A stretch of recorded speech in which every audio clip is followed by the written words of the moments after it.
जय मूल निवासी साथियों, मूल निवासी न्यूज़ झारखंड यूट्यूब चैनल में आपका स्वागत है। साथियों, आज विद्यार्थियों के साथ में अनेक सी समस्याएं हैं जो पूरे भारत में विद्यार्थियों को अलग अलग शोषण व अत्याचार से जूझना पड़ रहा है। साथियों, आज चलिए हम लोग मिलते हैं मूल निवासी विद्यार्थी संघ के स्टेट प्रेसिडेंट, उनका क्या मानना है और वो विद्यार्थियों को समस्याओं को किस तरह से आकलन करते हैं। जय भीम, जय मूल निवासी सर। सर, पहले आप अपना परिचय दे दीजिए हमारे दर्शकों को। मैं प्रवीण प्रियदर्शी, मूल निवासी विद्यार्थी संघ झारखंड का प्रदेश अध्यक्ष हूँ। सर, ये जैसा आप बताएं कि मूल निवासी विद्यार्थी संघ का आप स्टेट प्रेसिडेंट हैं और भारत में भी विभिन्न तरह के संगठन विद्यार्थियों के लिए खास करके बने हुए हैं, तो ये मूल निवासी विद्यार्थी संघ का अभी ज़रूरत क्यों पड़ा? ऐसा है कि देश भर में 3 सबसे बड़े ऑर्गेनाइजेशन काम कर रहे हैं विद्यार्थियों का। उसमें से NSUI जो है वो कांग्रेस का लीडिंग करती है, ऐसा जो है वो कम्युनिस्ट पार्टी का लीड करती है, और ABVP जो है वो डायरेक्टली BJP के लिए काम करती है। और ये तीनों जो संगठनाएं जो देश में काम कर रही है, वो तीनों संगठन ब्राह्मणों के नियंत्रण में है, ब्राह्मणों के कंट्रोल में है। तो जो संगठन ब्राह्मणों के कंट्रोल में है वो चाह करके भी SC ST OBC के हक अधिकार की बात वो नहीं कर सकते, क्योंकि वो ब्राह्मणवादी वर्चस्व को बरकरार रखने के लिए ही वो संगठन बनाए गए हैं स्टूडेंट फ्रंट पर, ताकि उसका इस्तेमाल हम राजनीतिक के लिए करें। और वही आज तक 70 वर्षों में कांग्रेस हो, BJP हो और कम्युनिस्ट हो, ये तीनों स्टूडेंट मास को अपने राजनीतिक के लिए इस्तेमाल करते हैं। सर, ये मूल निवासी विद्यार्थी संघ का आधार क्या है? मतलब ये किस विचारधारा पर चल रही है अभी फिलहाल? अभी जो मैंने अपने आपको ब्राह्मणों के संगठन के बारे में बताया, ये पूरी तरह से ब्राह्मणों के जो संगठन है वर्ण व्यवस्था, जाति व्यवस्था, अस्पृश्यता पर आधारित ये संगठन काम कर रही है। उसके प्रतिपक्ष में जो मूल निवासी विद्यार्थी संघ को हम लोगों ने बामसेप ने इसकी आवश्यकता महसूस की और 2017 में मूल निवासी विद्यार्थी संघ को सेंट्रल लेवल पर स्थापित किया गया, राष्ट्रीय स्तर पर इसको प्रतिस्थापित किया गया। इसका जो मुख्य जो आधार है वो फुले अम्बेडकरी आइडियोलॉजी है, फुले अम्बेडकराइट आइडियोलॉजी। और ये जो फुले अम्बेडकरी जो विचारधारा है वो जो संविधान सम्मत जो विचारें हैं, समता, स्वतंत्रता, बंधुता और न्याय, पूर्णता, उसी विचारों के आधार पर ये फुले अम्बेडकरी विचारधारा टिकी हुई है, उस पर हम लोग काम कर रहे हैं। और मूल निवासी विद्यार्थी संघ जो है वो पूर्णतः फुले अम्बेडकरी विचारधारा के प्रति प्रतिबद्ध है। सर, ये देखते हैं कि आज भारत की सामाजिक, राजनीतिक और आर्थिक दृष्टिकोण से पूरा देश की स्थिति पूरी तरह से गंभीर रूप से खराब हो चुकी है।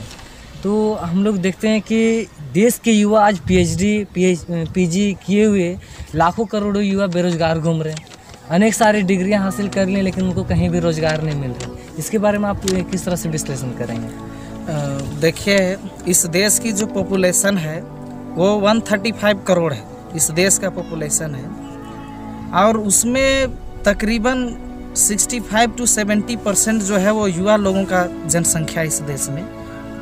तो आप देखेंगे कि पिछले साल जो है इसी वर्ष 2018 में कि वर्ल्ड बैंक का जो राष्ट्र अध्यक्ष है उन्होंने घोषणा किया, वर्ल्ड बैंक में उन्होंने स्टेटमेंट दिया कि भारत को विकसित राष्ट्र बनने के लिए प्रत्येक वर्ष 84 लाख नौकरियों का सृजन करना होगा। तो आप देखेंगे कि भारत को वर्ल्ड बैंक सलाह दे रहा है कि 84 लाख नौकरियां जो है वो भारत को बहाल करना पड़ेगा।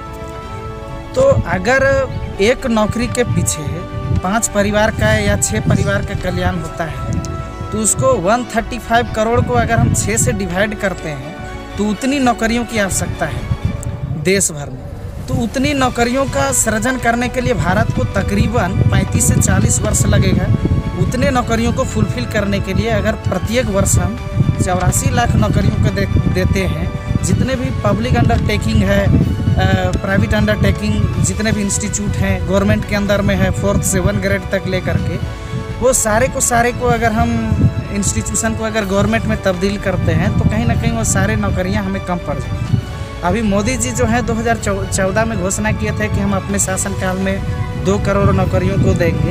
यहाँ तक कि पूरे भारतवर्ष में 2 से 2.5 लाख भी नौकरियों को फुलफिल अभी तक नहीं किया गया। अभी तक वो बहुत सारी नौकरियाँ पेंडिंग में है। और बहुत लोगों को अभी तक जॉब भी नहीं मिला है, ज्वाइनिंग लेटर भी नहीं मिला है।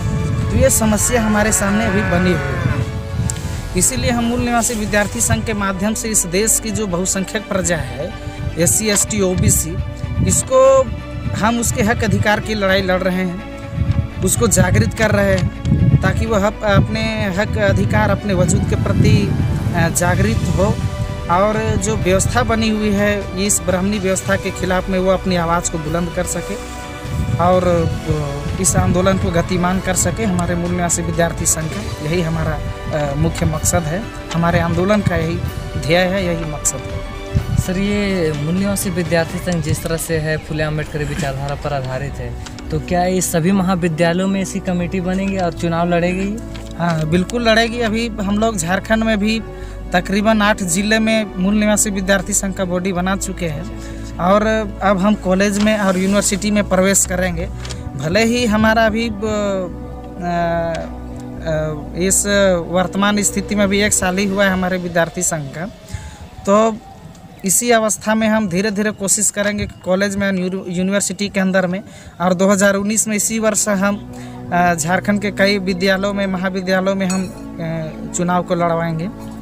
सर, ये विद्यार्थी संघ का तो रजिस्ट्रेशन भी मिल चुका है, रजिस्ट्रेशन देखें उसका रजिस्ट्रेशन नंबर भी आ चुका है। तो आप देश के युवाओं को मतलब क्या अपील करना चाहेंगे? आप मूल निवासी विद्यार्थी संघ के अभी स्टेट प्रेसिडेंट हैं, तो आप देश के युवाओं को क्या आगाह करना चाहेंगे, क्या उनसे अपील करना चाहेंगे, आप हमारे दर्शकों को बताएंगे। साथियों, इस देश में SC ST OBC और कन्वर्टेड माइनॉरिटी जो है 85 समस्याओं में धनी है।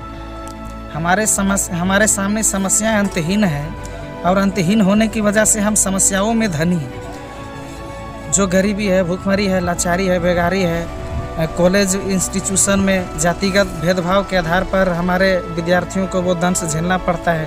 कॉलेज के प्रोफेसर हमारे साथ भेदभाव करते हैं SC ST OBC और महिलाओं के साथ में। जाति देख करके मार्कशीट नंबर दिए जाते हैं, पेपर चेक किए, जांच किए जाते हैं।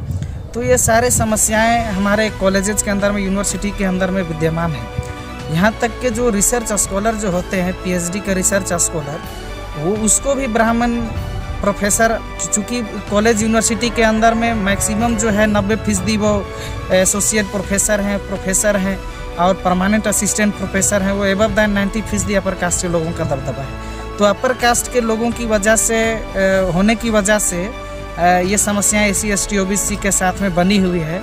इसलिए हम चाहेंगे कि हमारे युवा जो है वो ABVP, NSUI और ऐसा जो संगठन है कम्युनिस्टों का, BJP का और कांग्रेस का, उसके प्रभाव में ना आकर के हमारे जो 85% का जो ऑर्गेनाइजेशन हमने तैयार किया है, बामसेप का ये ऑफशूट विंग भी है और मूल निवासी संघ का भी ऑफशूट विंग है, मूल निवासी विद्यार्थी संघ, उसके बैनर तले आप इलेक्शन लड़ें, इसका मेंबरशिप आप ग्रहण करें, हमारे आंदोलन में शरीक हो और फुले अम्बेडकर, बिरसा, जगदेव प्रसाद, रामास्वामी पेरियार, ललित सिंह यादव, सर छोटू राम, बिरसा मुंडा, सिद्धू कानू, चांद भैरव वगैरह जितने भी मूल निवासी बहुजन समाज के जो महापुरुष हुए हैं, इनके विचारधारा को सही अंजाम तक पहुँचाने का काम करें।